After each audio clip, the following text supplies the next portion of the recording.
Mari kita mulai videonya. Chapter 6. Chapter kali ini dimulai dengan Cha sedang bercerita dengan rekan gengnya.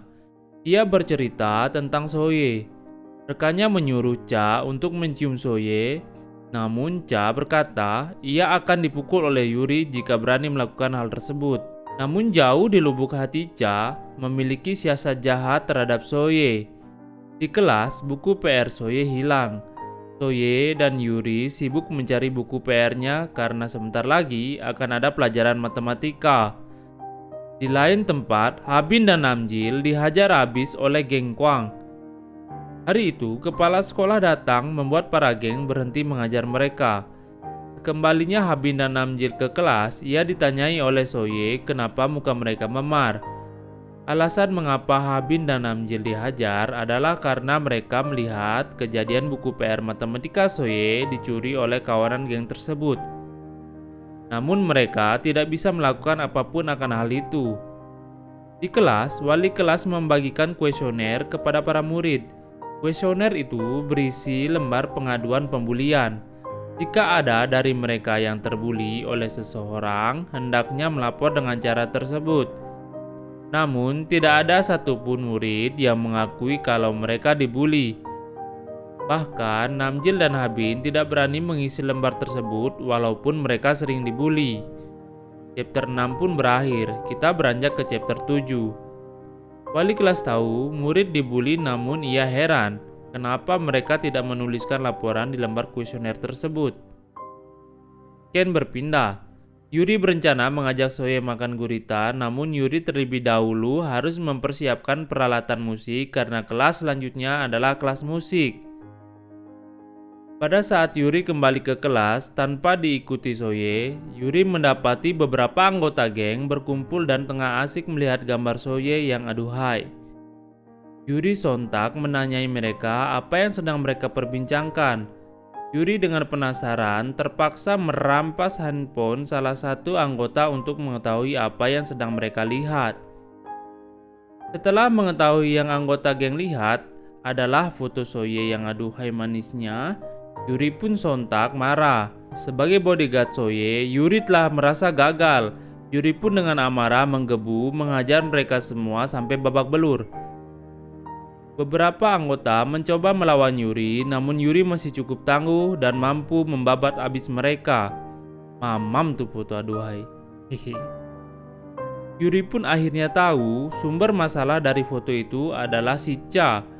Yuri pun mendatangi Cha yang sedang merasa bosan akhir-akhir ini. Tiba-tiba kursi melayang ke arah Cha, namun tak mengenainya. Rentetan tinju Yuri pun menghajar telak muka Cha tanpa rasa ampun.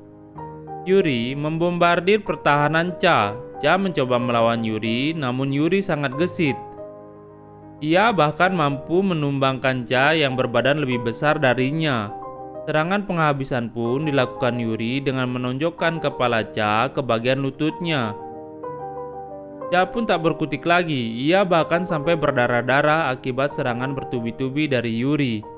Chapter 7 pun berakhir. Mari kita mulai chapter 8. Kejadian tersebut dilihat oleh banyak murid yang kepo. Cha dipermalukan oleh seorang wanita yang bertubuh mungil. Sontak Cha menjadi bulan-bulanan murid lain yang mengatakan dirinya sekarang adalah sampah yang kalah terhadap wanita. Cha yang sangat marah tak bisa berbuat banyak, ia sangat malu saat itu.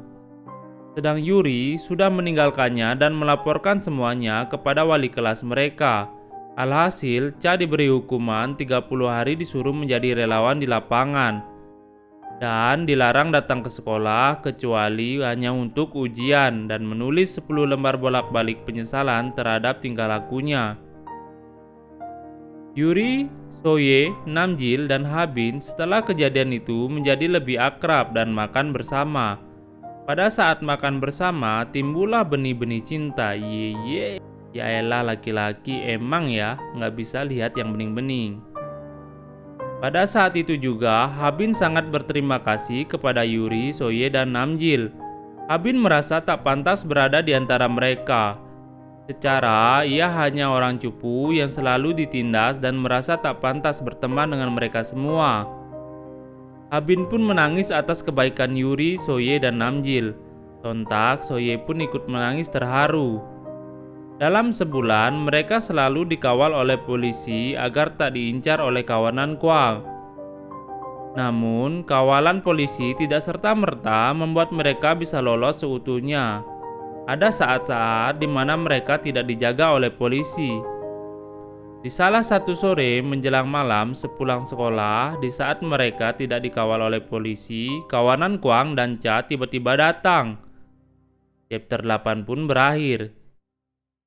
Mari kita mulai chapter 9. Kawanan Kwang membawa banyak anggota untuk misi balas dendam Cha. Yuri, Habin, Soye, dan Namjil digiring ke lorong sepi oleh mereka. Di sana, mereka mulai dicaci dan dibully. Beberapa kali Yuri terkena tamparan, sedang yang lain mulai ditonjok. Hanya Yuri yang mulai memikirkan bagaimana mereka bisa memberi perlawanan. Kwang dan Pyo tidak terlihat di sana. Cha mulai menghajar Yuri sampai Yuri terjatuh. Sebenarnya, Cha setelah kalah dari Yuri sebelumnya, ia didatangi Kwang dan dihajarnya. Cha sudah mempermalukan geng Kwang. Oleh karena itu, ia harus membalas kejadian tersebut kepada kawanan Soye dan Yuri. Kali ini Yuri tak bisa berbuat banyak melihat begitu banyaknya anggota geng yang berkumpul di sana. Cha secara membabi buta memukuli Yuri. Yuri tak bisa melawan. Jika salah langkah, maka ia dan kawan-kawannya bisa mati di tempat. Soye mencoba memohon agar mereka semua berhenti mengajar Yuri. Namun, malah ia yang didatangi oleh kawanan geng. Pada saat itulah, para anggota geng lengah.